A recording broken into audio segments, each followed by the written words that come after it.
Alright, so let me try to make this video real quick. Trying to keep on track here, so I'm going to pull out my iPad and go through my notes. I turned the flow down a little bit on this quarantine tank, just so you don't come at me.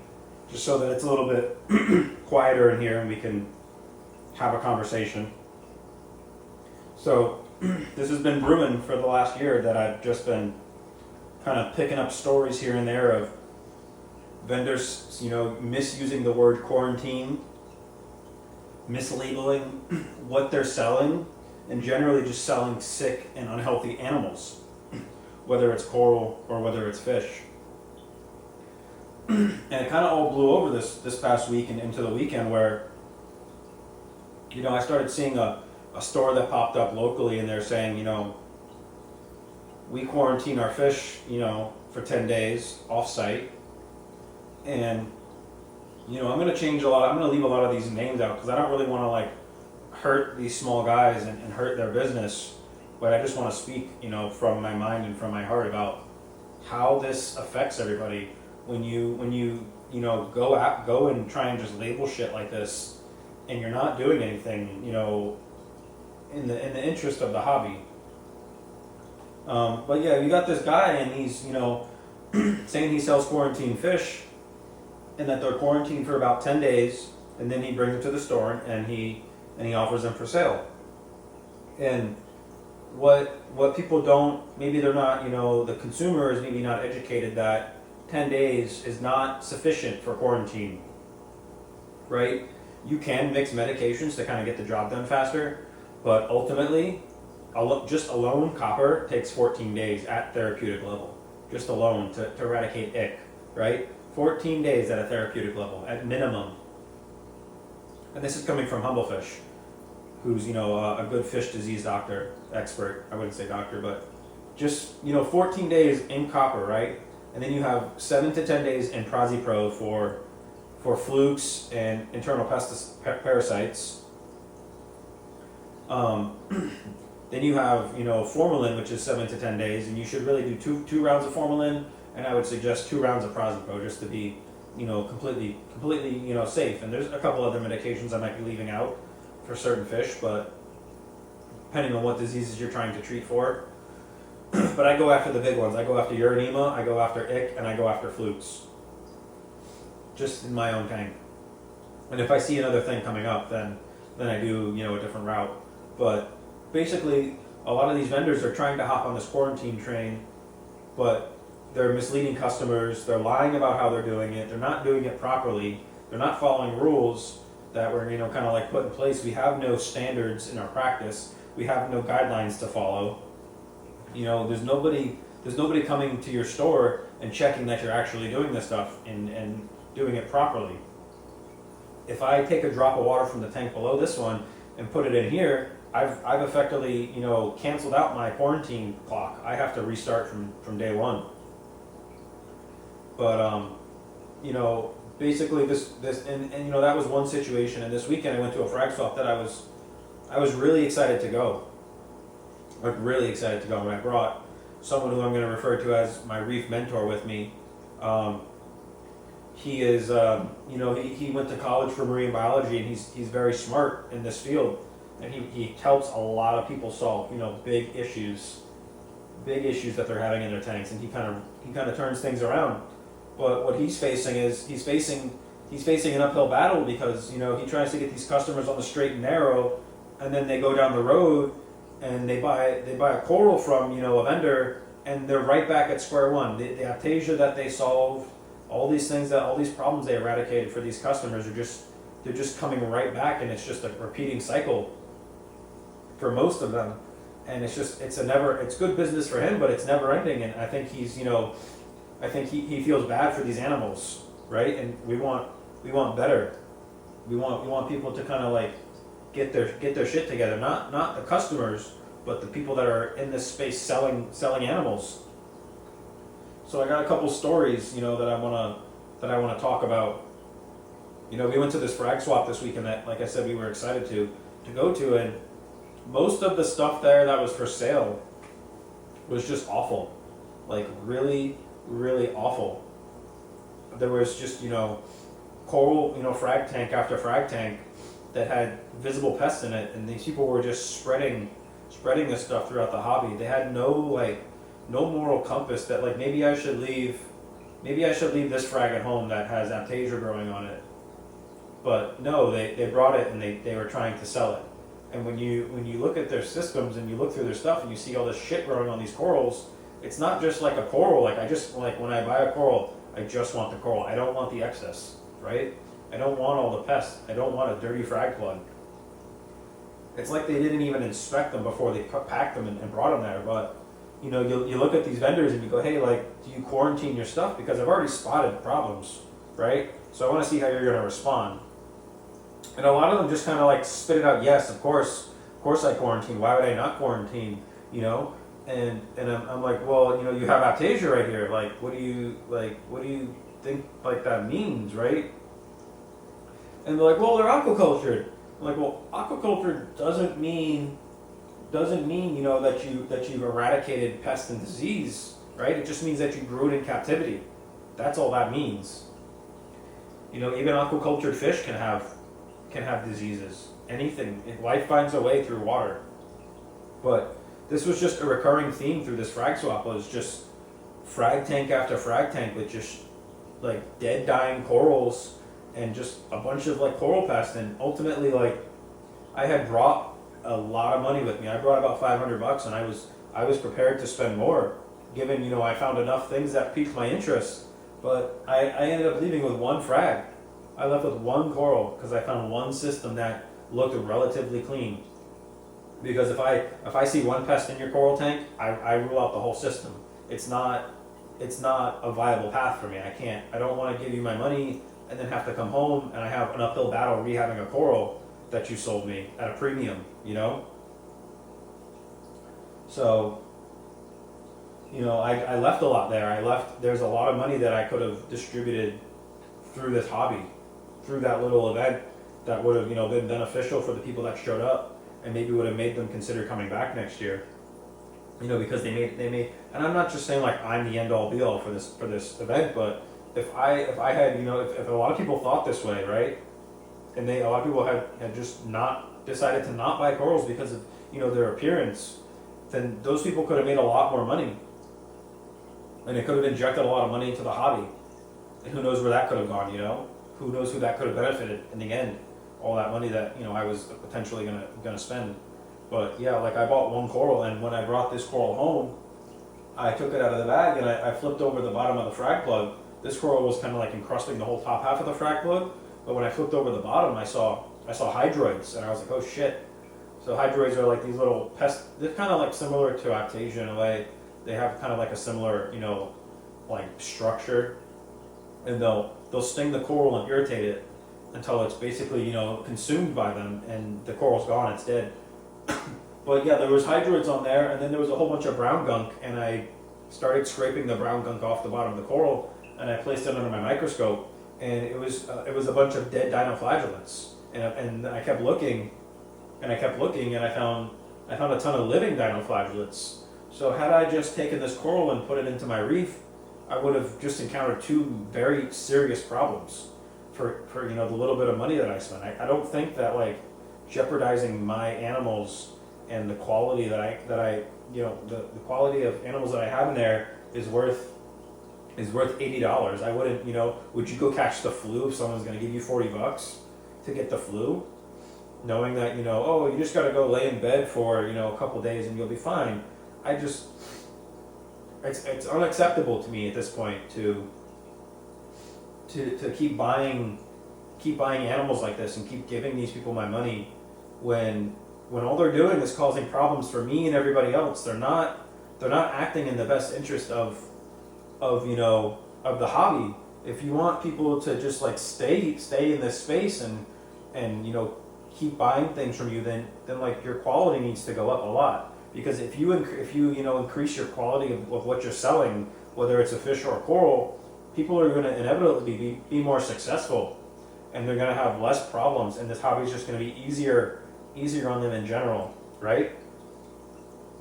But when you're out there selling frags covered in pests, you're just like you're putting life at risk. You're putting not only like life, but like you're jeopardizing everything. You're you're taking away from this hobby more than you're helping, and ultimately you're the one that benefits, right? You're the one that gets the money. They're the one that spends the money and goes home with the headache. They go home with the flu. So, that frag swap was just really eye opening and really like depressing to me, because just the quality that the vendors brought, it was just a lot of people looked like they had just gone onto like a wholesaler's website, bought a bunch of Zoas, and just took them there and placed them out in a frag rack and just tried to sell them. There was nothing unique there. There was nothing special. It was just all very cookie cutter, and most of the vendors had half a freaking frag rack of clove polyps, like just a straight up weed coral. There was an SPS tank there, and there were some big chunky pieces, but they were all covered in slime. They were all stinging each other, and the vendor didn't seem to like care. He struck up a conversation. He was like, "Hey guys, how's it going?" And I'm like, man, that is an all-out war in that tank. Like if I was to bring that home and those didn't survive, right? I couldn't imagine spending my money on things like that. I think very critically when I give someone my money and who I choose to spend it with. I think about every actionable step that I took in order to make that money, and now what am I going to do with it? I'm going to go buy like a dying animal. That doesn't seem like a good use. I think of every step that I took, right, to make this money, and what am I ultimately going to get in the end, right? I woke up at 6 a.m. I drove 45 minutes to my job. I spent 10 hours there working my butt off, and then I got another 45-minute drive home, and I'm going to give you my money when you're selling me a dead, like a dying coral, or just like a problem, right? Not only do I have to like go and like having a job is like, exhausting enough, but now I have to come home and I have to deal with this problem that I have now that I paid for. I paid for this problem. I paid you for this problem. And that, I think that needs to end. I think that the hobbyists need to educate themselves on what to look for, how to properly buy coral, what to look for when you're buying coral. So that's something I'm going to try and work on. But like it's just we need to start holding these people accountable. We need to try and put our foot down and say, like, look, dude, we're not buying this stuff anymore, right? We're not going to keep bringing home corals that have aptasia. And you can quarantine, right? That's what I'm doing to the left. I'll show you in a little bit, but you can quarantine like I do, because I just can't take the chance, right? I can't take the chance of, sorry, my dogs are barking. I can't take the chance of just spending $80 and just ruining everything I've worked on for the last 3 years, because you can't do your job properly, and you put that burden on me, the hobbyist, the consumer. So I think that if you're selling fish and you're selling corals, you really need to kind of like get it together, right? It's a lot of turn and burn for fish sellers.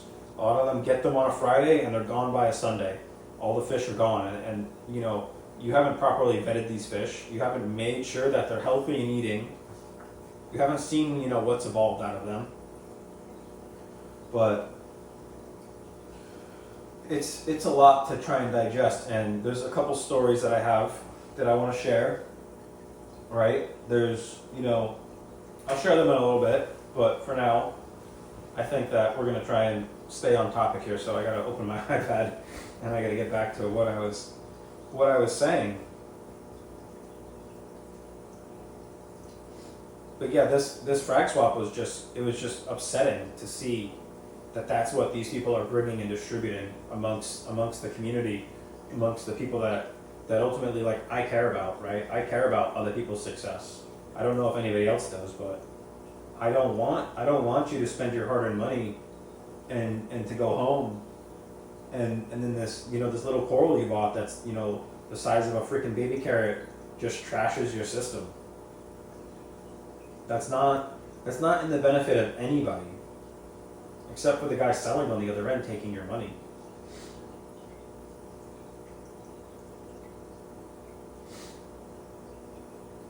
But yeah, there was a vendor there, and he was selling an NPS coral, and my buddy, he's pretty sharp-eyed, he walked up to it and he starts looking at this NPS coral, and it was a little, pretty decent size coral, and he's looking at it and he sees a reef crab, not really a reef crab, but it was some sort of a crab hiding inside this coral.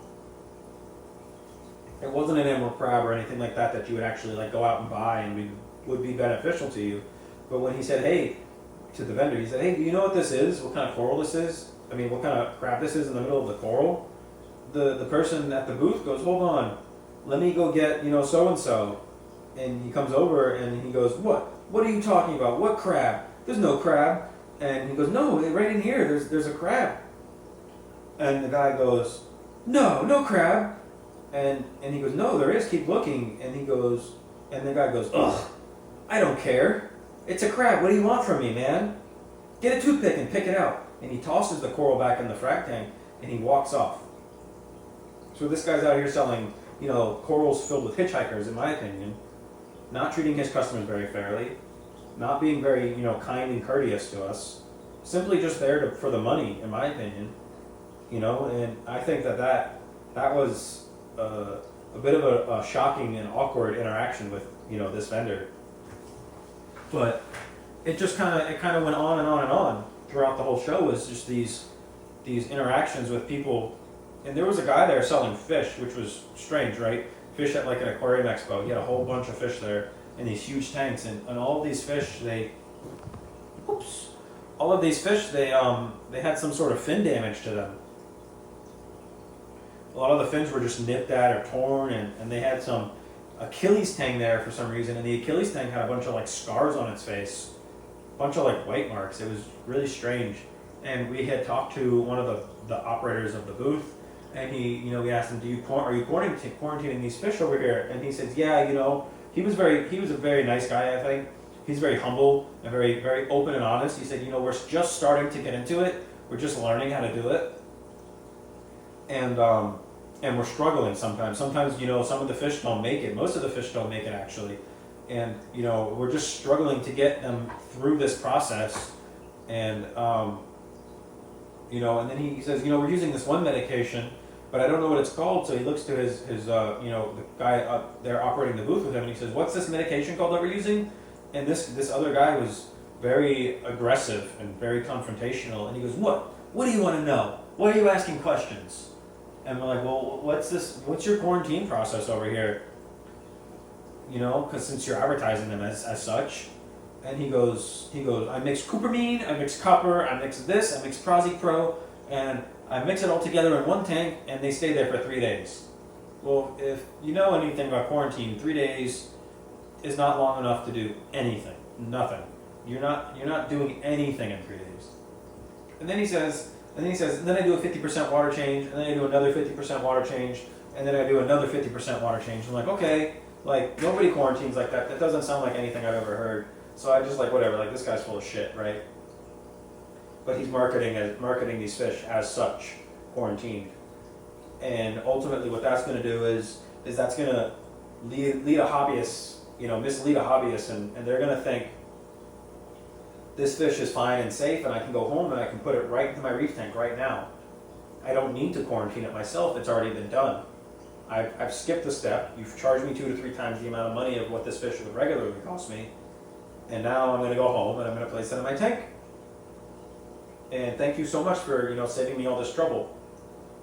But what's really going to happen is one stress event, right? One stress event is going to send that fish into overdrive, and that ick and that uranema and those flukes are going to rear their head, and soon it will be the end of that guy's hobby. All that guy's animals, all these animals that he may or may not have had for years that have been fine up to this point until he added that fish. What that's going to do is that's going to be a hobby ender for that guy, right? That guy's, the likelihood of people who lose it all and come back, it's very slim. Most people just get out, and that's detrimental to the long term of this hobby, right? You not only have you lost the customer yourself, but you've basically like kicked this guy out of the hobby. He's not going to spend money with anybody else. He's not going to go down the street to all the stores. He's not going to spend money online. He's not going to spend money on salt. He's definitely not going to join my aquarium club if he doesn't have an aquarium. So that, I think, has bigger implications than just, they're just deceiving your customers and lying to them. What is this? Oh. But yeah, that's a pretty serious thing in my mind, that you're, lying and deceiving customers and charging them premium prices for these supposed, healthy and clean corals, clean corals and fish, and you're just not doing it properly. You're just not meeting the baseline standard for what is considered, a clean coral or a quarantined fish. And it's detrimental to the hobby, and I think that, as hobbyists, we need to start to kind of like hold these guys up to a standard and just not buy their stuff if you see something, right? If you walk into a fish store and they have one of these retail racks that's all connected with like one big sump, and one fish in that entire retail rack is sick, you can consider every other fish in that tank to have whatever disease that is that you're seeing. You have to just assume that every fish has every disease, right? Because from one week to the next, from one shipment to the next, those tanks are not getting cleaned out, they're not getting sanitized, they're not getting wiped out. So last week they may have had a powder blue tank and they're covered in ick. This week you might go in there and you see no fish with ick. But what you don't know is that the ick fell off the fish and is now on the bottom of the tank and is now inside the plumbing and it's now inside, it's everywhere. So you might put a fish in there that doesn't have ick, in the next shipment, but it's going to get it. It's been exposed. Fish need to be, if you want to properly quarantine fish, they need to be isolated in their own tanks. You can do batch medications, and you can group similar fish together, in quarantine tanks and treat them all at once. But ultimately, what you're doing is you're just exposing everybody to sick and dying fish. And like I said, you're one stress event away from a problem if you have unquarantined fish. And most quarantines aren't 100%, right? This fish in front of you has gone through 20 days of formalin, 10 days each, and there's a little break between. But, there's no visible uridema, but there's no way to tell that it's not in the fish's blood unless I do a blood test, honestly. This fish could have uridema. It's very likely. But it doesn't have it physically. There's no open source. So for now, it's fine.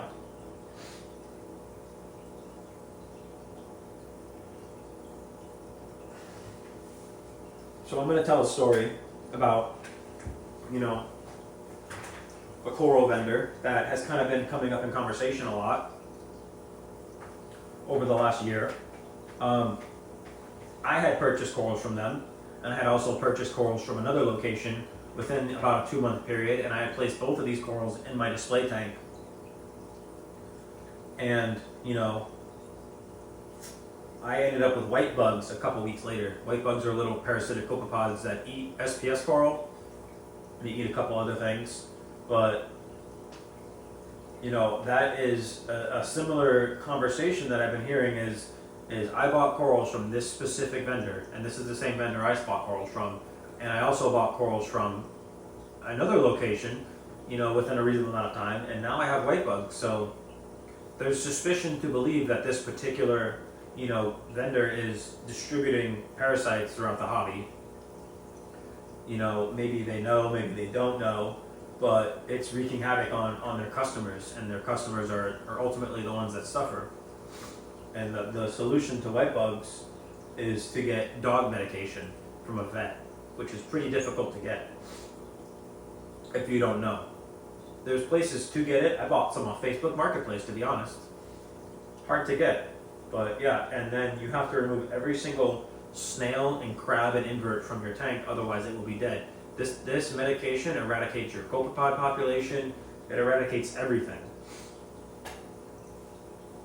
It will kill your fish. It will kill your snails and your crabs and your shrimp and your urchins. So they all have to be removed. So it's quite the task to undergo this medication treatment, and it takes about 3 weeks. But it does seem like, like I said, there's 2 other stories of this particular person distributing corals, and the people that are buying them have problems.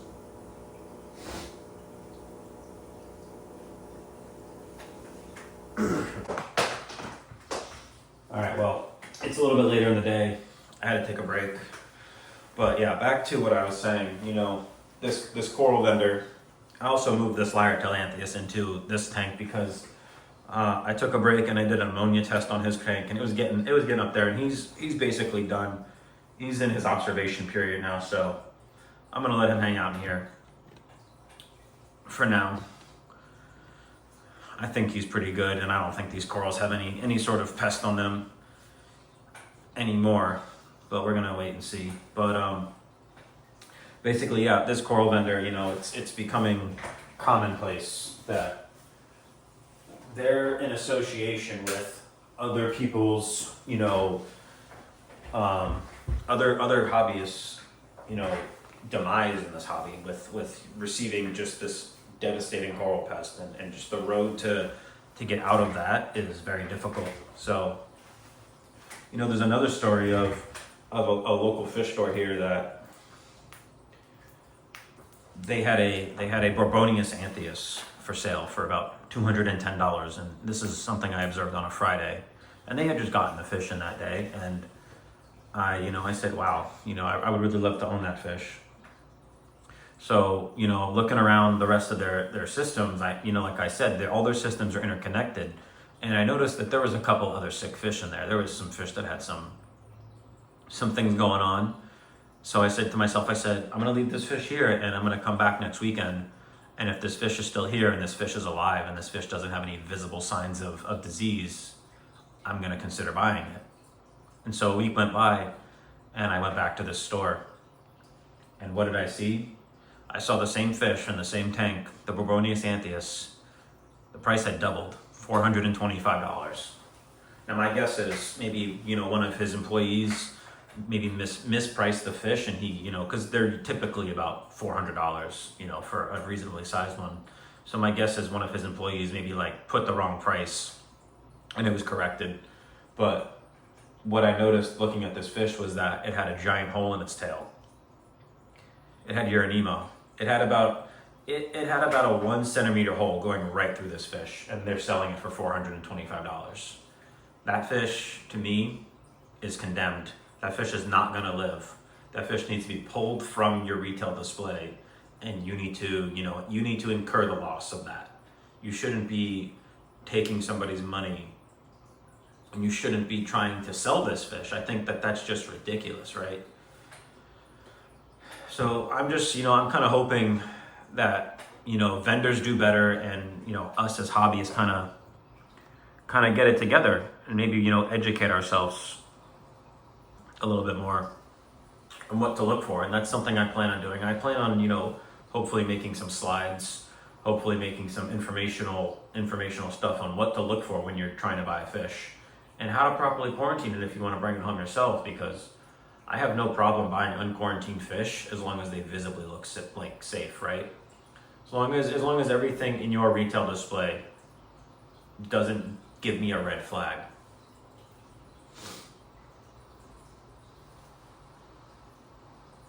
Yeah, this guy's cool. I've had this guy for 6 weeks. We've done 2 rounds of Prozzy Pro, each for 7 days, and then we did. I let him relax in fresh salt water for 7 days. And then I did 10 days of formalin, and then I let him relax for a couple days and just, fresh salt water. So I'm cleaning this tank out in between all these treatments, wiping it down, letting it air dry so, everything's gone, wiping it out with, peroxide and isopropyl alcohol and stuff like that to try and kill off anything. But, we did quite the procedure on him. He went through formalin, copper, and Prozzy Pro, and he's freaking happy as hell. I mean, this fish is flying all over my tank sometimes. But yeah, there's this other story that I like to share, which is there's someone in my area who, they operate a facility, and the customer came in. And they said, I want a saltwater fish tank. And so what he did was he sold them the biggest Red Sea tank I think you can buy. It was about $10,000 this guy spent. This is kind of like up in Palm Beach. So there's some wealthy people around. So he spent about 10 grand buying this tank and lights and heaters and pumps and everything, just the whole system. And he ended up setting it up, and he went back to the store for his livestock. He went back to the store for his fish and his corals, and I don't think this guy was in the hobby for 3 months before everything was dead. I don't think that it went very well for him. The store didn't educate him, right? The store didn't properly educate the customer. The store didn't tell the customer these fish aren't quarantined. The store didn't tell the customer how to quarantine these fish. And ultimately what happened was, this guy said, I want out of this hobby, take everything that I have, buy it back from me, give me some money for it. And that's what happened. And now this tank is sitting at the store, and this guy who owns the store gets to double dip. Basically, he gets to sell the same product twice and make a ton more money. So, that's, to me, is just it's not acceptable. It's not good business to just, get someone in the door and sell them everything you can, and then not even support them, right? You don't even support these people that just gave you all this money. You don't educate them on how to care for all this stuff. And another gripe that I have with vendors and stuff, and like, this is going to be a hot topic. I'm sure I'm going to get some stuff for this, but I think there needs to be more regulation with what goes on in this place, because right now I can get in my car and I can drive down the street for 20 minutes and I can end up at a pet store, and this can happen right now within the hour, and I can come home with a lionfish, right? I can go down the street and assuming my credit card does not get declined, I can come home with an invasive poisonous fish that can kill me, and nobody's gonna stop me. Nobody's gonna come and check up on me to make sure I still have the fish, make sure I didn't throw it in the ocean. Nobody's gonna check on me to make sure I'm capable of handling something like that. Nobody's gonna stop you from buying a naso tang and a triggerfish and all these specialized animals that you need to have very large tanks for. You need to know what you're doing, right? I can go buy a Moorish idol and nobody's gonna stop me. The stores don't know what you have at home. They don't know your skill level. They don't even know that, like, you could take home a freaking naso tang and stick it in a 40-gallon tank and like, there's no repercussions.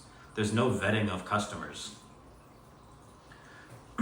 So I think that, like, if you want to go to the store and you want to buy a lionfish, right? I think that it needs to be an allocated thing. I think that you need to, say, hey, this is what I want. I don't think that they should just be bringing them in and selling them and throwing them on the shelf, throwing them on the fish tanks for people to come in and look at. I think that you need to, like, kind of go through a little bit of a background check, and that fish needs to kind of be, like, documented throughout its life, just to make sure that you're capable and, you're not going to take this fish and you're not going to throw it in the ocean.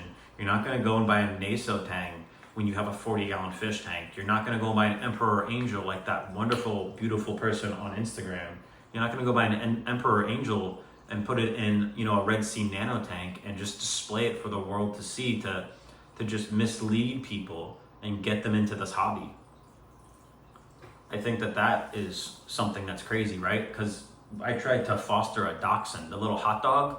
I was denied because I have a set of stairs in my house. The dog can get IVDD, which is a back disorder, because it's climbing up stairs. But I can go down the street and I can buy a naso tang and I can buy a lionfish. And nobody's gonna do a background check on me. Nobody's gonna investigate my skill level and see what I have at home and all sorts of stuff. And the current dog I have now, the Labradoodle, I had to provide income statements. I had to do video interviews. I had to do a video tour of my house just to be able to foster a dog. And ultimately, I was about to be denied because I didn't have a fence. I had planned on getting a fence, but I didn't have a fence. And I was close to being denied. But yet, you can go and buy any marine animal you want, knowing that you could potentially kill it or mishandle it. You could bring home a lionfish and it could eat every other fish in your fish tank. and nobody bats an eye.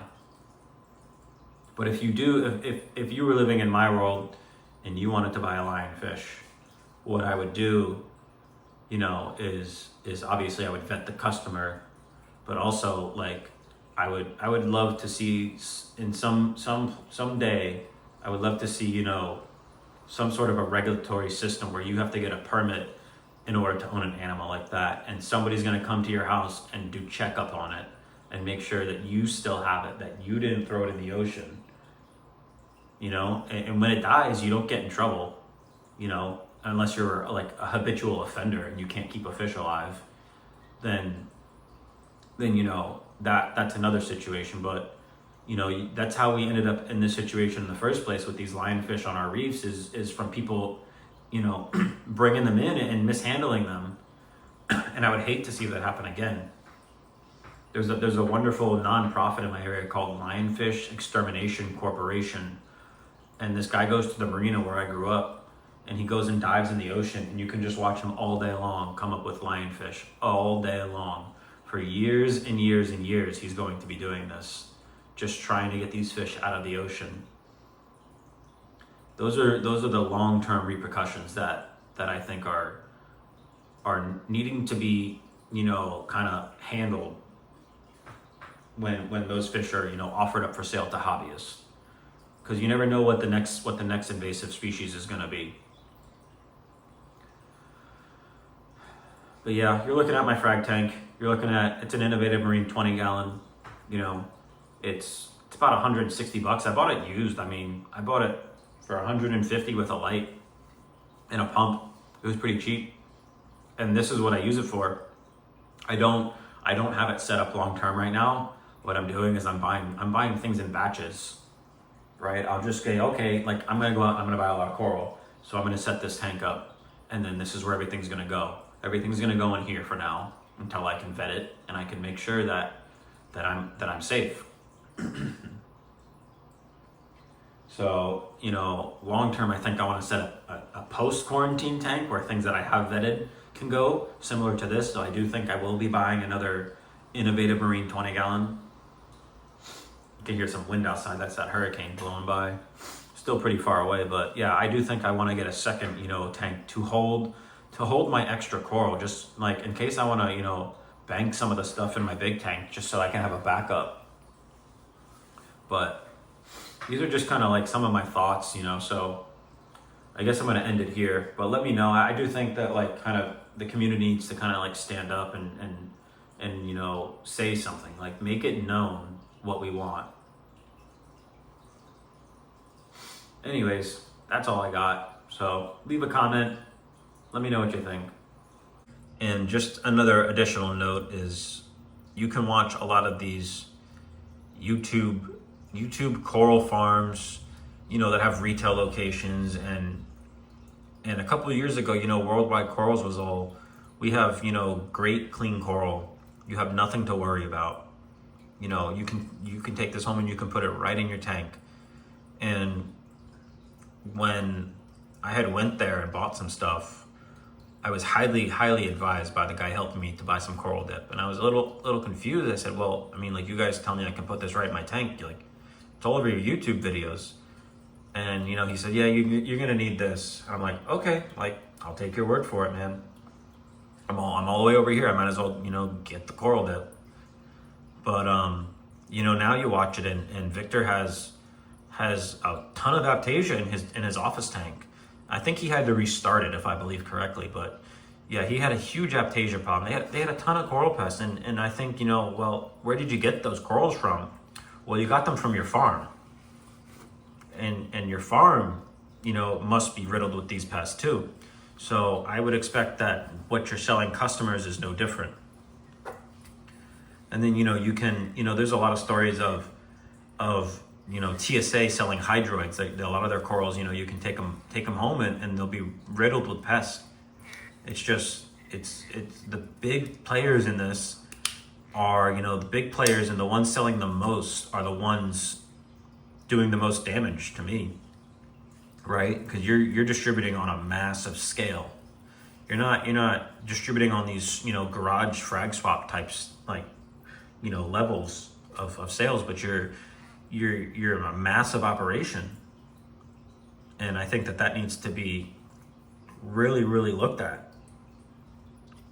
You know, you can watch Tidal Garden videos, and Fan goes on and on and on about all of his problems. Every single issue he has, and I think he's very open and honest about it. But at the same time, like, what system are the corals on his website coming out of? You know, what's the condition of that system? And you know, people watch the videos and then they go, yeah, I want that. And they go on the website and they buy it. And then they bring it home and they go, and then they're shocked that they have a problem. They're shocked. How could you be shocked? He told you right to your face. He made a freaking video about it and you're shocked. You know? It's gotta stop, man. It's gotta stop. We gotta get these, you know, keep these people in this hobby and stop killing animals.